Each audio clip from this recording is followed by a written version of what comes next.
No, the title of this video is not a joke, and yes, I'm probably 5 years too late to this, but you guys really, need to learn how to hit the Heatseeker ball. It's kind of bad. I don't know. Let's talk about it, okay? I think we need to talk about it.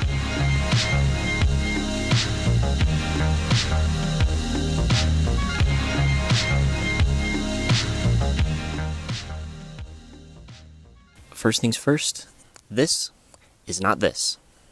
Alright, let's get that idea out of our heads. The heat-seeking missiles used in modern-day fighter jets use infrared sensors and complex control algorithms to seek their target and destroy it. This is not in any way how the Heatseeker ball behaves. If you actually want to understand how it works, the answer is gravity. Perhaps the most important realization I made about this mode was the fact that the Heatseeker ball gravitates towards the center of the net on the ground. I'm sure a lot of you already know this, but it's pretty important to mention because there's a few key differences that we should talk about. Number 1, the ball only increases in speed when it is hit by a player that causes its color to change. This means any wall bounce, any redirect, any backboard read don't change the ball's velocity at all. This also means that no matter how hard you try to hit the ball will stay at its desired speed. Number 2, the ball behaves similar to a soccer ball in the vertical direction. The weird type of heat-seeking gravity that you see, it doesn't need to do as much because normal gravity is already acting on the ball. So bounces are slightly different, but it's not that big of a deal. It's pretty easy to get used to. So, how do we actually go about controlling the ball? In order to gain a solid understanding of how the Heatseeker ball behaves, we first need to understand the law of conservation of momentum. This law states that the momentum of a system is constant if no external forces are acting on it. You don't really need the physics explanation to understand what it means, though, so let me show you instead.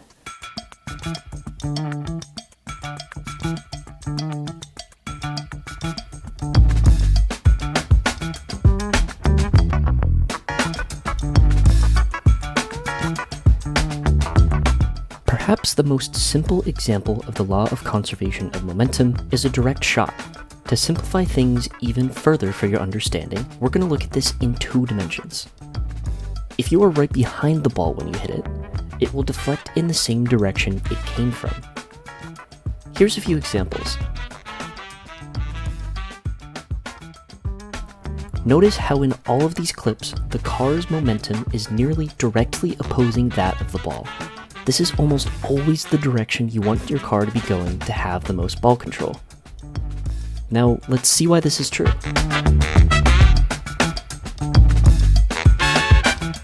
What if I place my car at a stationary 45-degree angle to the ball's projected path? Well, the ball is going to deflect off the car at a mirrored 45-degree angle. Now, if I make the angle smaller, we can still see a mirrored deflection.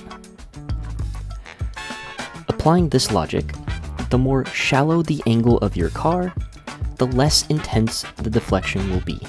This is, in its most basic form, the idea behind redirecting in Heatseeker. Since the ball is already on a course for the net or backboard, a shallow deflection angle is usually needed to get the ball around the goalie or put it on net.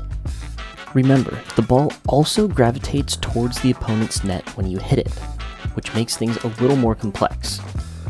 With this in mind, direct shots completely reverse the ball's momentum, and a more shallow deflection angle causes the ball to wrap itself around in a circular motion.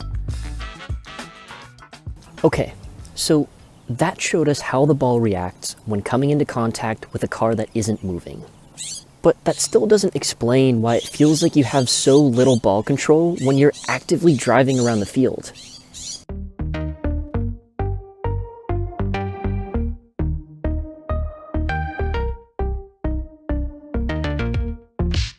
I want to show you what happens when I try and hit a direct shot while I am moving with the ball instead of against it. look at how little control I have here. Because more of my car's momentum is moving in the ball's projected direction, I have much less authority over where I want it to go.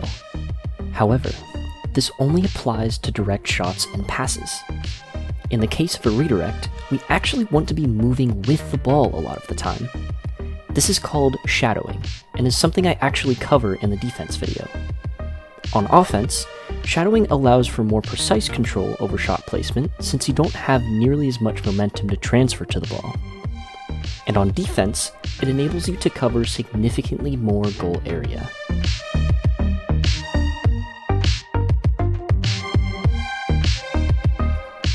By now, we've just about covered the basics of ball control.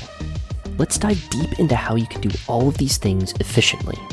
I want to start this topic by going back to a statement I made earlier. No matter how hard you try to hit the ball, it will stay at its desired speed. Let me show you what this actually implies. Here's a side-by-side comparison of me hitting the same ball, but in a different way. In the left frame, I flip into the ball, and in the right frame, I save my flip to wave dash towards my goal. In both cases, the ball's trajectory doesn't really change, but what matters is where my car ends up.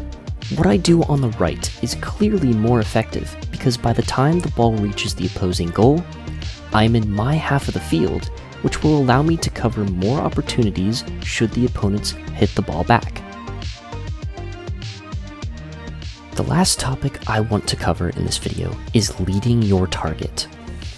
This is essentially meeting the ball at some place it will be in the near future, rather than attempting to follow its trajectory, which even at its base speed is faster than your car. The more direct or linear your path is, the quicker you will reach the ball. Finding this desired position is something best learned through simply playing the game. But I do have a tip that will set you up for success. Almost every player I've coached has run into this problem, which is failing to stay grounded. Because of increased friction when your car is on the ground or any other surface, controls are much more reactive. This means you should establish the direction you are aerialing before you actually get into the air. Making any lateral adjustments significantly increases the amount of time it takes for you to reach the ball. And that's it.